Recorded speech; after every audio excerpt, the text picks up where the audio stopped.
Concept பேர் என்னதுன்னு பார்த்தீங்கன்னா electric shield power network with auto power cut mechanism.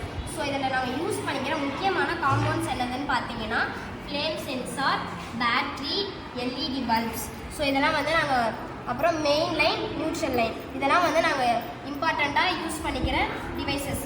So இந்த பவர் டிரான்ஸ்மிஷன் நாங்கள் எதுக்கு வந்து ஒர்க் பண்ணோன்னு பார்த்தீங்கன்னா நம்ம மழை காலத்தில் வந்து நிறைய விபத்துக்கள்லாம் ஏற்படும். ஸோ அந்த டைமில்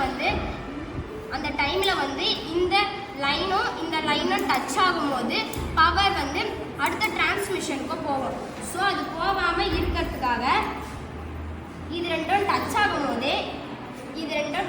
போதே இந்த பல்ப்ஸ்லாம் வந்து ஆஃப் ஆகிடும். ஸோ அப்போ டிரான்ஸ்மிஷனும் வந்து ஆஃப் ஆகிடும். அப்போ வந்து நம்ம விபத்துலேருந்து நம்ம குறை. அடுத்தது பார்த்தீங்கன்னா ஒரு வேளை வந்து நம்மளுடைய பவர் டிரான்ஸ்மிஷனுக்கு கீழே தண்ணியோ அது மாதிரிலாம் இருக்கும்போது இந்த லைன் வந்து கட் ஆகி கீழே விழுந்துருச்சுன்னா அப்போ வந்து இங்கே வந்து கரண்ட் பாஸ் ஆகும். ஸோ அந்த கரண்ட் பாஸ் ஆகாமல் இருக்கிறதுக்காக நாங்கள் இந்த பல்ப்ஸ் வந்து காட்டும். அப்போ வந்து இந்த டிரான்ஸ்மிஷனும் வந்து ஆஃப் ஆகிடும்.